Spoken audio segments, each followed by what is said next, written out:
Hi, everyone, and thank you for joining us. This is the fifth webinar in the Clubhouse of Development webinar series. And today we'll be discussing how to attract corporate sponsorship and foundation grant funding.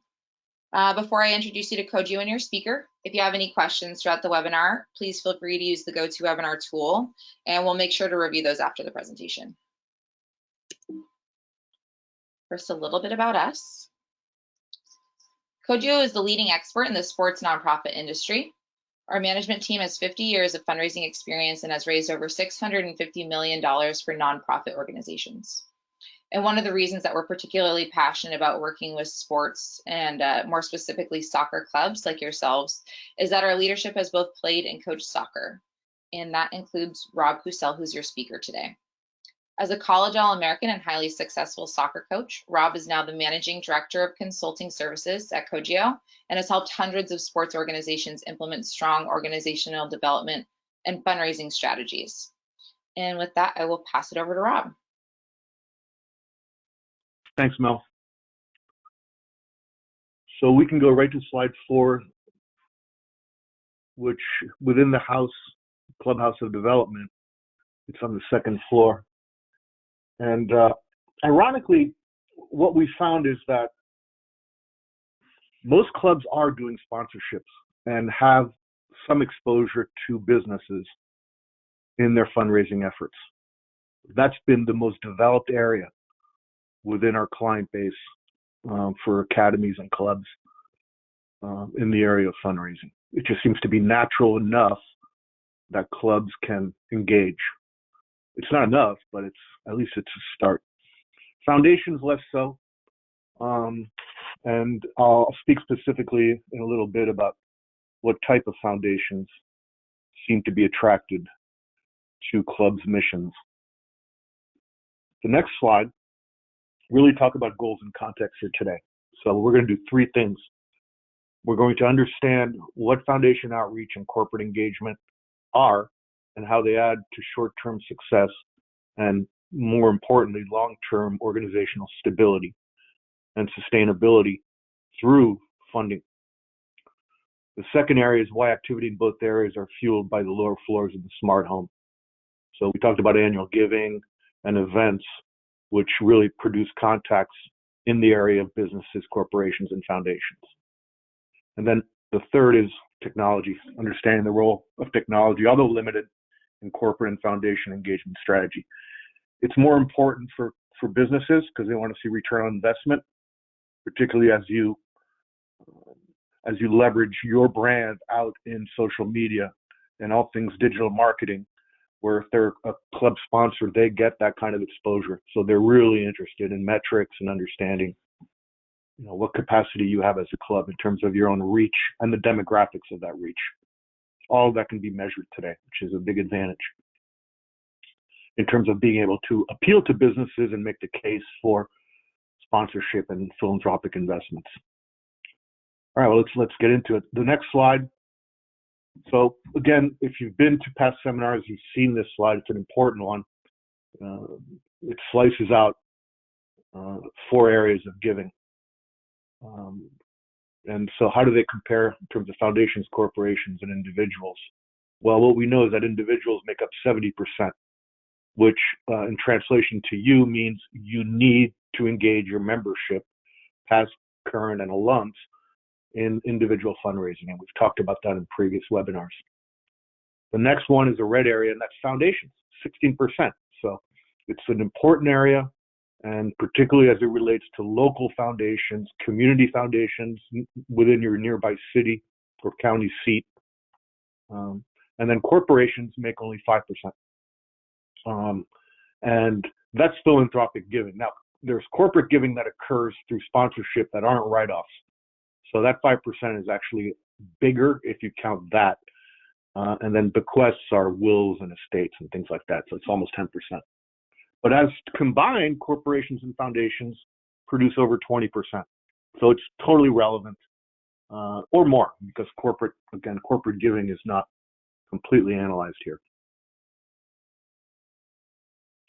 But the real takeaway, I guess, would be that spending time on foundations is a good thing, given that there's 3 times more funding generated in terms of philanthropic dollars. So next slide, types of foundations and corporations. So there are several types of foundations, and there are 4 types of businesses, corporations. So let's explore that. So you've got private non-operating foundations, donor-advised funds, private operating foundations, where they operate programs as well as awarding grants, and community foundation. So a non-operating foundation means they strictly award. That's what they do. They're in the business of rewarding other 501c3s and enabling them to do the work, whether it's capital build-out or programmatic funding. Donor-advised funds mostly reside within companies like Goldman Sachs High Wealth or Wells Fargo High Wealth or Schwab, as well as within the community foundations. So for example, the Silicon Valley Community Foundations out in California has hundreds of donor-advised funds. And that's literally a couple or an individual making disbursements at a minimum of 5% of the corpus every year. And I can guarantee you that there's somebody within your club in Georgia that is actually equipped with a donor-advised fund, a parent or two. Then you've got private operating foundation, where they do grant awards, but they also operate programs. So that they do both.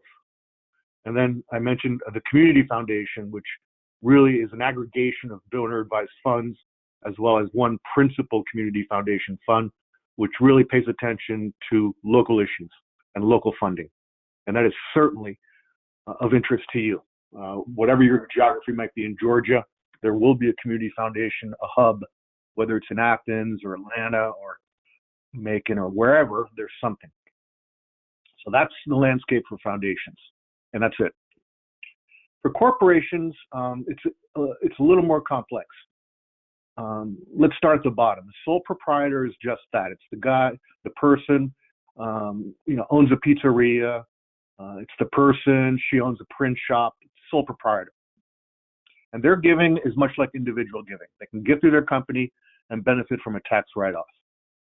Limited liability company or limited liability partnership, that is really either, again, a sole proprietor, if it's just a C, LLC, or a partnership. So two or more partners. And again, here, this is good because if it is an LLC or LLP, you've got either one decision makers or 2, 3, or several decision makers. So decisions about giving can be made rather efficiently. So S Corp is similar to LLC with different tax laws, similar advantages in terms of giving. Again, one decision maker, S Corp. C Corp, those are the big companies, right? The Targets, the Adidas, the Nike, Dick's Sporting Goods, been generous in the sports world. And those C Corps, again, right now everything's online. So you go online, you put in an application, and generally speaking, they give away lots of smaller grants. So Target is very generous, and their average grant size is about $1,000. Dick's is a little more, a little broader in their reach, but again, very similar in that they're giving multiple grants. C Corps, they're interested in large capacity. So U.S. Youth, for example, has several relationships with C Corps, like Toyota. They've got a multi-million-dollar partnership. Why? Well, because U.S. Youth Soccer's reach is 3 million plus. And that's the kind of reach that Toyota requires, particularly on a global level. And so they're speaking with that particular outfit, not a local Toyota dealership. So again, you've got scale within C Corps as well, which is, the private Honda dealership versus Honda Global in Japan. So it's a different thought process, but it's still a C Corp, and you've got to deal with that reality, either locally or globally. Next slide. So what have we seen in terms of the types of contributions which foundations and corporations support? Again, we'll start with foundations. It's really 3 things. It's either programmatic, supporting programs. It's either capacity building, capital, in other words, and generally those are mutually exclusive. In other words, either a foundation does capital or it does programmatic. We don't see that often, a foundation focusing on both. And then the third is in kind, right? Foundations that actually provide goods. So let's say a good example would be you're putting together a new clubhouse, and a foundation might say, okay, we are going to do the entire equipment for the physio room, and so they're providing in-kind gifts that way. Corporate, a little bit broader, 6 areas we've seen: programmatic support, capacity building through, think of complexes, naming opportunities. And if you've walked around complexes, if you've been to the Jefferson Cup, for example, in Richmond, the Stryker Park has all sorts of advertising going on. The main being the healthcare center here in Greater Richmond. So they're definitely interested in that kind of stuff. Again, in-kind giving, we see that a lot, whether it's Cliff Bar giving away Cliff Bars, or you know what I'm talking about. They like to give stuff away because their name is on that stuff, and it's cheap for them, and a write-off as well. Employee matching programs. If you're doing an annual giving program, make sure that you are making your constituencies aware that their company may be a matching company, which is to say they match 1-to-1 up to a certain amount. They also provide volunteers. It's not unusual to have a corporation looking to do some kind of a retreat, a corporate retreat, and leveraging assets, athletic assets that are local, where they can come out and play a game of soccer or a game of futsal, and then they have meetings and do sort of the training and retreat stuff. That's one thing. And then just sending volunteers to tournaments and stuff. It's a great way to partner with local companies. And then the final thing, which is most common, are sponsorships. And most clubs do this. And the breadth is really varied from club to club, but certainly that's something that's very customary and very well known by both the corporate side as well as the club side. Let's talk about sponsorships. The main sponsors around the country that we've seen, no surprise here, are healthcare, orthopedics mostly. And so we're seeing a lot of hospital chains getting involved, and that's not uncommon at all. Mostly on jerseys, throwing their names on the jersey and really getting promotion that way. Next slide. Now, in terms of process on how to engage, in other words, identifying and then getting to a gift, getting to a transaction, it's ironically, it's exactly the same for both foundations and corporate. So what are the 5 steps? The first is research, mostly foundations. And here you can leverage internet and databases. There's the online foundation center, which has a lot of information around that, as well as GuideStar.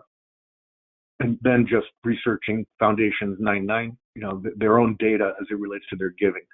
And you can extrapolate from wherever else they might be giving to similar agencies.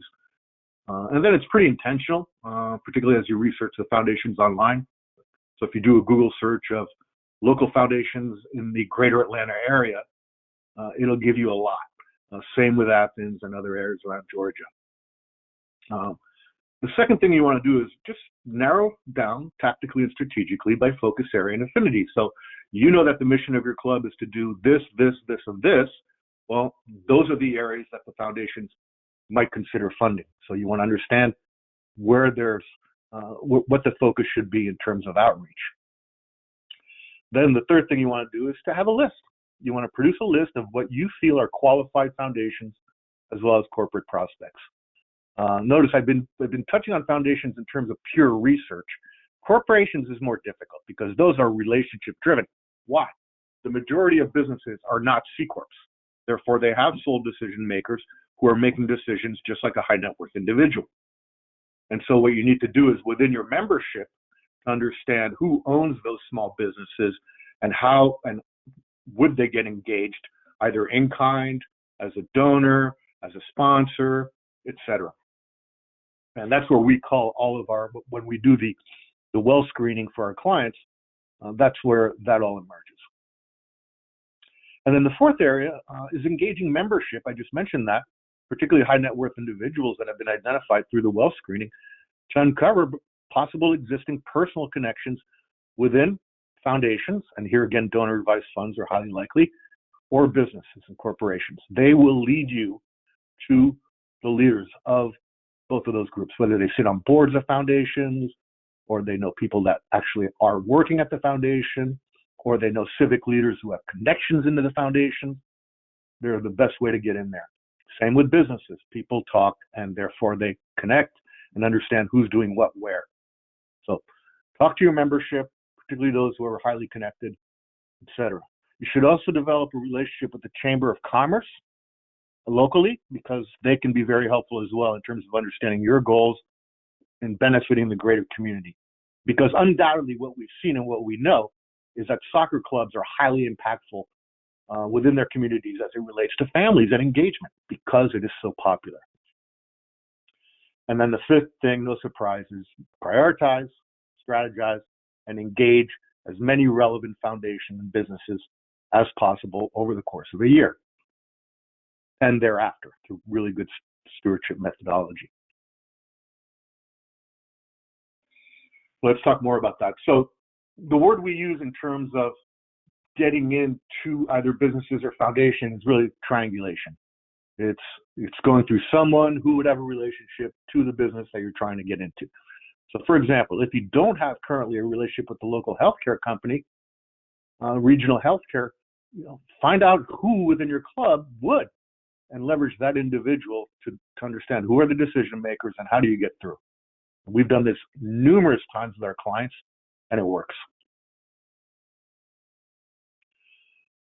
So foundations are in the business of giving money, right? That's what they do. They give it away, not just to you, but they're going to give it away to others. Businesses are in the business of return on investment. What is in it for me? So for both, because again, foundations are in the business of giving away money, businesses want to know what their money is doing for them and promoting their brand. They want to know the metrics, not just the admin ratio, but they want transparency. They want to understand governance, how the leadership is structured, and the effectiveness of whatever program they're funding. And so really standardizing and doing longitudinal metrics, understanding the impact year over year is really important. So in terms of researching foundations, 990 forums are a goldmine of information. They will tell you how to apply. It will demonstrate for the last several years who are previous grant recipients. Those are generally listed as well as the amount. Therefore, you'll see if in fact they're synergistic or like-minded agencies to which they may have given, namely youth, community enhancement, healthcare. These are the things you do. You'll get insight into their endowment investment strategy, how aggressive they are. And then most importantly, it'll provide a list of board members and key stakeholders within the foundation, because these are the people that you want to engage, because they're the decision makers when it comes time to rewarding the grants. The larger foundations have program officers, certainly within the larger community foundations. And so there, once you've identified a foundation and you know that there are in fact program officers, it's their job to take calls from people like you. Therefore, make sure that you approach appropriately.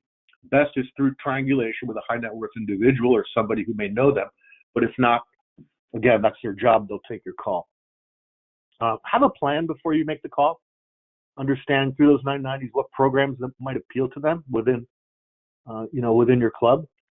And, is it financial aid? Is it field development? Just make sure you have a plan.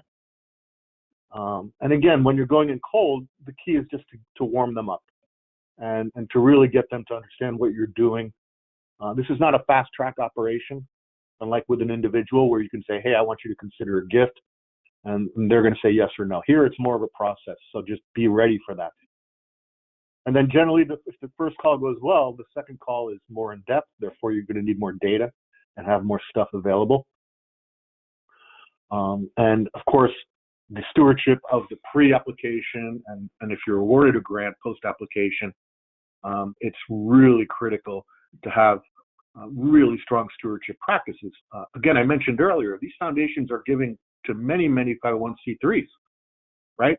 So how are they going to judge you? One, by how well you report what they did, and then two, the quality of that reporting. So with our clients, we impose quarterly stewardship practices, which is they report every quarter on the impact of that gift, that investment that happened during that quarter. And that will beat the competition in terms of effective stewardship. And that should be ongoing. Why is that important? Because one, it's accountability. Two, it'll really increase the odds of you getting another grant subsequently if it's not a multi-year pledge. Now, foundations and businesses will visit. They will want to see the site, particularly businesses that are investing in, say, naming a field or at the complex or whatever, the sponsorship. They want to see their goods in action. So expect site visits, and best practices is making sure that you have the top-notch people within your club there. Don't just have a coach or two. They want to talk to the people that are in charge, the chairman of the board, the chairperson of the board, the executive director, the technical director, a key parent donor. Just most importantly, they want to talk to the leadership. And I mentioned again, post-application, when you get awarded a grant, best practices without a doubt is, let's say the grant lands on Valentine's Day. So February 14th, that grant comes in. The idea then is to put out a first stewardship touch 3 months later, right? So that would be May 15th. You explain to them what happened that quarter. And then again, on August 15th, they get another letter or email or whatever that explains what happened over the summer. And then in November, you're going to send the third stewardship hit. And if it's not a multi-year pledge, you're going to ask for, you're going to hope that we'll be able to have a meeting in the new year to discuss potentially renewing if that's in fact something they do. So again, it's really important to steward, because whether it's foundations that are making grant awards, therefore they expect to hear back, or businesses that want to understand what the return on investment is in terms of impact. So the stewarding of a business would be, this month this quarter, there were 4 newsletters that had this many click-throughs, that went to this many thousand people, so that your logo was seen, blah, blah, blah, right? So you want to make sure that you give them the metrics and understand what kind of reach and how effective it was. If in fact they've got visibility within your complex during that quarter, say they have signage or scoreboard sponsorship, and you had a tournament during that quarter, well, you give them a summary of what transpired. This many dozens of teams were there. We had this many visitors from these towns with this demographic. Again, you give them a post-result analysis that'll really pique their interest and help them better understand how their investment is performing. Because businesses don't give, they invest. Okay, next slide. We're going to look at a couple case studies now. So again, these are specific case studies that were highly successful around the country. So the first one occurred 3 years ago now. San Francisco Elite Academy, which was started in 2014 as a startup, and they installed fundraising from the get-go because their main mission was to ensure that anybody with the capacity to perform at the elite level within the county of San Francisco had the opportunity to play. So out of the gate, they had a really, really generous financial aid program to socioeconomic access, to ensure that any kid from the Mission District or from the Bayview District, which are the least advantaged economically districts in San Francisco, could play for the academy. And that worked really, really well. And so they were very overt with their commitment, and were also very aggressive in terms of talking to parents, current members. So how do we do this? Really 7 steps. Like with all of our clients, we did a wealth screening and really trying to understand, where the wealth was and currently is within their club. And then we set up several cultivation events, 1 a month, and where we would target individuals whom we knew had high net worth because we did the wealth screening. And we would host the cultivation events and leverage the case statement and really describe how important financial aid is to the mission of the club and how committed the club is and successful the club is because of that commitment to financial aid in getting the very best players to engage, who otherwise would not under the regular pay-to-play model. And the cultivation events generally had 8 to 10 couples, individuals, and then after that, we would meet with them individually. Well, at one such cultivation event, it turned out there was a couple parents who, in fact, did have more than a donor-advised fund. They had a private operating foundation, non-operating foundation. So really, they're just in the business of making grants to ensure socioeconomic equity within the greater Bay Area. And so we had an individual meeting, and we didn't know that they had this foundation. We discovered that they did. And so we talked about the importance of the financial aid program. They asked a lot of questions about the size of the budget, how many kids were impacted, if we had more, what we would do with it, etc. That was really the negotiation. So we were very candid in terms of what the impact of the program was, and the fact that if they were to make a large grant, we could take the money and release it to pay the coaches better, attract higher coaching, things like that. And they really understood the dynamics of that, which is a finite budget and being able to be flexible with a budget if, in fact, increased funds come in. They asked us to put a 5-year pledge proposal together and to make it aggressive. So we did. We put in a proposal for $125,000 a year over 5 years for $625,000, and they were awarded 3 years ago, last month, $500,000, $500,000 over 5 years, which meant an additional $100,000 per year guaranteed, targeted for their financial aid program. Well, that released a whole bunch of funding, which allowed them to do some really good things around coaching. No need for facilities because they've got those in San Francisco, and the lead had a lot of access. And then we imposed the stewardship practice that I described earlier, which is every quarter. This was a January grant, so in April and then subsequently in July, they would get a stewardship on what 25,000, one quarter of 100,000 did that particular quarter. Very positive outcome here. The next slide is related to corporate matching programs, and just give you some statistics here on why you need to make sure that if you have an annual giving program with your membership and others, that you promote the fact that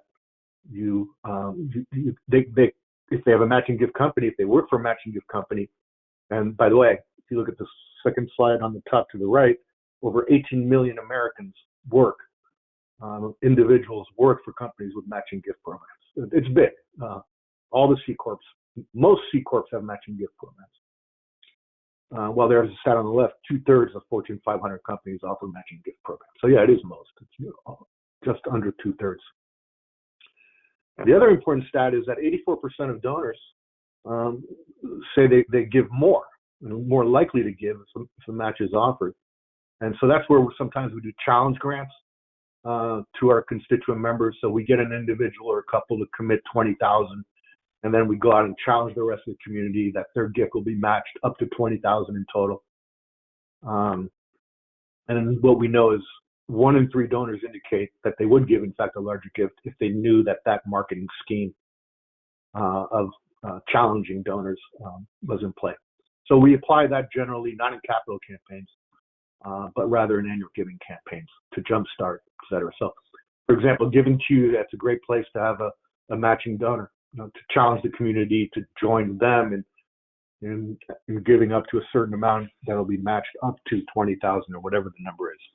It can be very effective.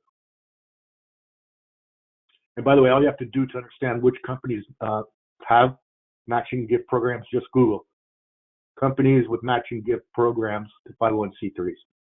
Magically, the list will appear with all the parameters, et cetera.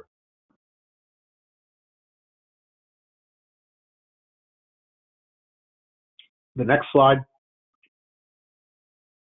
Corporate engagement, really they look at 2 things. They look at either giving, right, like I mentioned earlier because of the charitable deduction, or sponsorship, right? Now, advertising is a corporate marketing expense, which is what I mentioned earlier, that 9% you saw is not complete in the world of clubs and academies, because much of, a lot of what we get from corporate is really marketing, therefore they can't write it off. However, if they do sponsorship, qualified sponsorship, and straight up donations, those are charitably expendable. So there's an opportunity there. Limit your research time. Really, it's best to look at corporate from the standpoint of through your membership, other than healthcare, because those are of interest, particularly orthos. And then, as I mentioned several times, really individual relationships will guide you through your corporate audience. But once you have a relationship, understand what are their ROI goals, what's their return on investment goals, and what language they speak. Not English, but I'm talking about business language, stuff that they like to talk about. If in fact you don't have a relationship, if you can't triangulate, do what they do, which is market to them, right? Make sure you understand who the community specialist is within the business, and just do a cold call. Although trying to avoid those, what we've learned is that these online forums are complete black holes, so it's best to try and work through individuals for sure. Again, with corporate engagement, the next slide 15, and I mentioned this earlier in the presentation, but I'll repeat it, metrics are everything. So audience exposure and metrics is really important. And so you should have some kind of corporate deck that outlines how many people on your email list, what are your monthly website visitors, what's the foot traffic demographic if in fact you've got a complex on an annual basis, and that if in fact you're running these large tournaments, then you've got economic impact ramifications as well. And then the fourth most important, social media audience engagement and demographics. That's what they want to hear in terms of whether they're giving or sponsoring. That will really convince them and help them make a decision in terms of the size of their investment, if in fact they want to partner with you.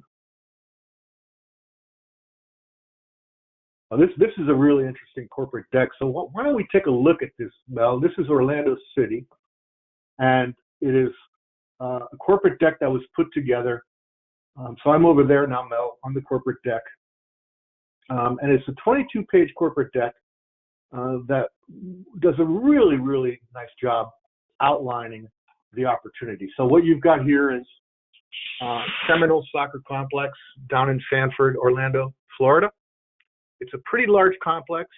It's got a stadium and then many satellite fields, no indoor facility yet.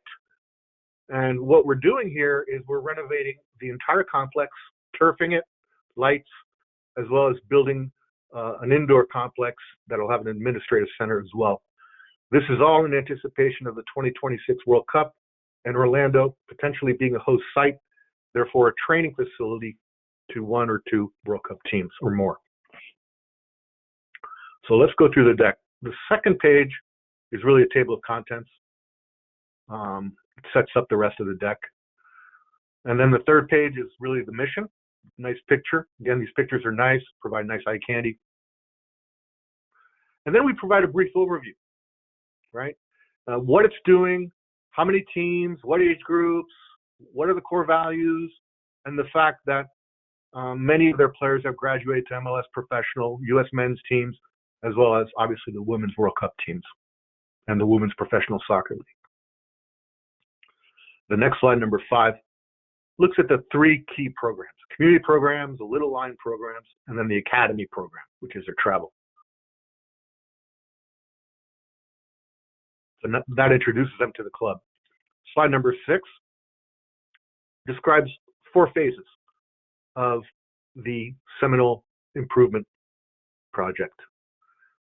And it's, again, installing 2 lit fields. We got a nice sponsorship from a large insurance company to do the first one just last month. Remodel the stadium field in phase 2. Phase 3, we're going to construct a new building. And phase 4 level, and then new natural surfaces for all the remaining field, and construct turf fields if warranted. So there, as you can see on the slide 7, nice scheme of the actual complex itself, parking in the middle that bisects the complex. So as I mentioned earlier, you want to have a descriptive in the deck of what's their social presence. So 40,000 unique visitors to the complex, male, female. How many Facebook followers, Twitter followers, and Instagram followers. So what does sponsorship mean? What does that mean if you're a sponsor? Tailored sponsorship programs, so logo, promotion, signage, access, and then anything else that they want customized. And here, the next slide, number 10, is really the sponsorship levels. So banners, website sponsor, wall sign, and then field sign. And these are annual costs. Then the slide number 11, we go on to concessions, floodlight wall, plaque on the sponsorship wall, and then reserved parking space. The next slide, again, we addressed every single potential sponsorship that could occur given the complexity of the stadium. On these signage, we put 2-year minimums. Again, very affordable. And the idea is to get a whole bunch. And then the actual stadium, naming rights would be $50,000 a year at a minimum 2-year commitments. And by the way, a quick side note on page 12. Permanent naming rights are not as popular as they used to be, namely because of social media and businesses get bought out, and stuff happens really quickly in the world of business. It's not as stable. Again, continue on, just showing even more sponsors on slide 13. Here we're looking at team sponsorships, the age group, the minimum, as well as the cost involved. Pretty consistent, $1,000 a team per year. And then slide 14, we package things, right? Well, in this case, a $2,500 package, and this is a player sponsorship, really around financial aid. And then the next slide is academy level package, as well as what we're calling the white package. And again, it's training shirts, fence banner, permanent signs, stadium signs, swag tents. You get a lot with $6,500 a year. And you can go up to gold, purple. Again, there's just a lot of descriptives and very concise and determined what level of benefits are they getting. And this is what businesses want to see. I know it probably seems a little bit too detailed, but it's not, because we can literally just point to that as we're meeting with them and say, this is what you're getting. Then the next slide, 17, this is a little bit bigger. And now we're looking at naming rights, right? So you go from sponsorships to naming rights. So for the complex, to name the entire thing, and again, get all of the benefits that go along with the promotion of that $100,000 a year. Right? This year they hosted ECNL, right? That would have been a lot of promotions for whomever would have had the, instead of Seminole Complex, it would have been whatever, Aviva Complex or whatever. The stadium, $50,000 a year, parking lot, $10,000 because of the high visibility. And then 11 fields at $5,000 a year. So, page 18, you've got more naming rights. Again, there are 2 pavilions, $500 a year. There's a pretty big stadium scoreboard, $2,500 a year. And then there's a highly leveraged covered playing field, $5,000 a year. And then you want to close out your messaging on slide 19. There's David. He's the newly appointed executive director. And then to show strength, board of directors, the executive leadership, Paul Shaw, you may know, Arsenal player. And then obviously contact information to close out the deck. So it's been very successful. They've leveraged this very, very aggressively, and they're getting good results.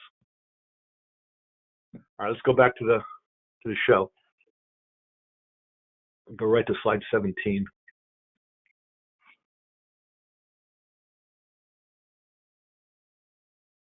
Another good example. This is a fun group. They're the roller derby out of Portland, Oregon. And again, what they've done here is it's an a la carte sponsorship thing, where you can pick any number of these items, and then you add it to your base. Right. So you've got 2 bases, the hip check and the grand slam, and then you just pick other things, and that then creates the breadth of your sponsorship. Very creative.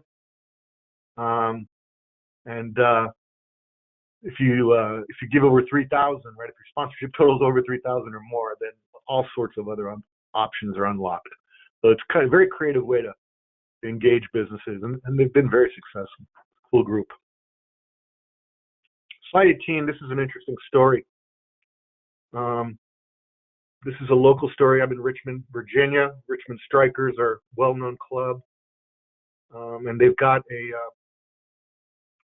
an important relationship with Bon Secours Hospital, a medical center, and orthopedics.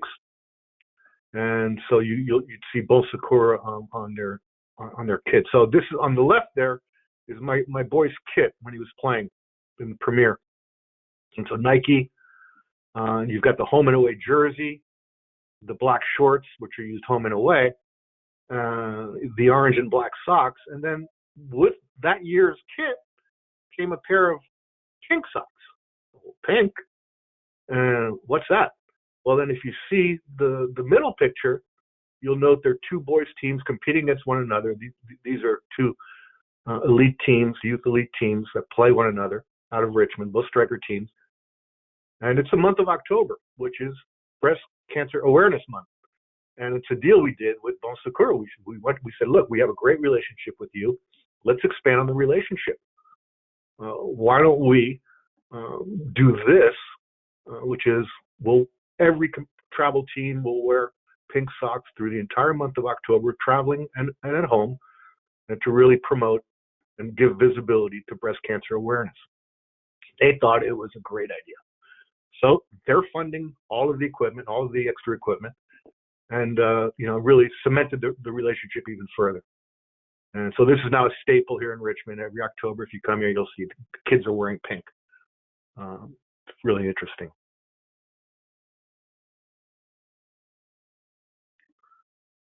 Right, so next slide is technology and tools. For finance, it's really QuickBooks. We recommend that is a really good product, and it syncs up nicely with the donor relationship management software, which is, for us, we put all of our clients on Salesforce because it's a free product if you're a 501c3, and they provide up to 8 licenses, again, for free. And arguably, it's best of class as well. So it's just a terrific tool, salesforce.com, nonprofit product. And then for data collection, we do everything on the Google Cloud, literally everything. All of our data management with our clients, they have a separate areas, and all of it is managed through Google, and it works really, really well. Now, there are other platforms that can be leveraged. We just really like the way it syncs up with everything. So keep it simple with technology. They're simple solutions. The key is to manage those simple solutions effectively. If you have any questions, just be in touch with us. All right, last 2 slides. Slide number 20. So what are the key takeaways? Again, like with high net worth individuals, these are relationships that you want to build over time. Any development work and good fundraising work is really built over time. And so start slowly, be aggressive, and then treat them like individuals and make them warm relationship because they will lead you to other relationships. So the key, if you're not doing foundation and corporate, is to do all the elements that we talked about today. Now that you have the data, you come back to this presentation and really engage, research and engage. Okay, Mel, take it from here. Great, thanks so much, Rob. We'll be sure to follow up with you all and send you a link to the Clubhouse of Development webinar platform that we've created on the Cogeo website. And there you'll have access to the recording of this webinar as well as the other webinars in the series if you haven't had a chance to listen to them. It'll also give you access to the resources that were listed in this webinar and previous webinars, and an easy opportunity to get a hold of Cogeo if you do want to have a discussion about how to apply these tactics or if you have follow-up questions for us. Okay, well, thank you all for joining us, and have a great rest of your day.